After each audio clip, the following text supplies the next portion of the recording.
Today is Independence Day in the United States. On days like this, people flock to special places to watch and enjoy parades. They watch fireworks launched into the dark night sky and to celebrate the Day of Independence. Some kids also enjoy this day with firecrackers they bought from the neighborhood or in their front yards. However, I decided to avoid crowded places today and have a fun time laughing and chatting quietly at home with my friend Haru. Contrary to my plan, I started cleaning the house. Before I knew it, the night was deep, and when it was almost 10 o'clock, the whole neighborhood was noisily shooting off the last firecracker. The sound reminded me of the sound of a machine gun being fired in a movie. It's not even 10 o'clock yet, but is the fireworks already ending?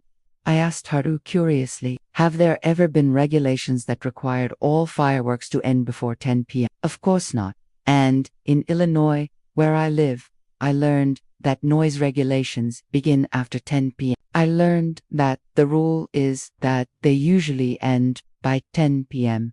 On the other hand, I thought that I live in a really nice neighborhood on a day like today. When it was noisy and then suddenly quiet came after 10 p.m., it felt like someone had said, "Turn it off," with a remote control, and for a brief moment, I was in a daze as if I were disconnected from the world. However, I came to think that the peace that came from that moment was something that we, living in this modern world that never stops, need at least once. Then I continued doing what I had been doing all day. I was cleaning every nook and cranny of the house that I had unexpectedly purchased 2 months ago, and I was so surprised that I almost fell to the floor when I looked at the top of the kitchen cabinets. It was covered in a black lump of dust, like coal tar that had melted and become sticky in the summer heat. I found another space that the previous owner of this house had never touched in the 20 years they had owned it. I climbed up on the sink counter with spray and a tool to scrape it off, and started cleaning. Looking down, I felt a fear that made my legs tremble, as I have a slight fear of heights. While I was taking a break from cleaning,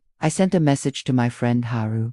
I said, "I'm conquering Mount Everest now." At the end of March, I bought a condo from the owner for half the market price without any conditions, thinking I would get rid of my apartment life and buy a house. But honestly, I was annoyed. At first, I was confused as to whether I had bought a house or a trash can. I was so scared to touch the wall that I couldn't help but be astonished by the color that seemed to have been tainted by cigarette smoke for decades. I am giving it my all, thinking that it will be okay if I just repaint and clean up. But the problem is that a 70-year-old man bought the upstairs apartment for months before I bought this condo and moved in. At first I could hear the sound of furniture being dragged and things being dropped.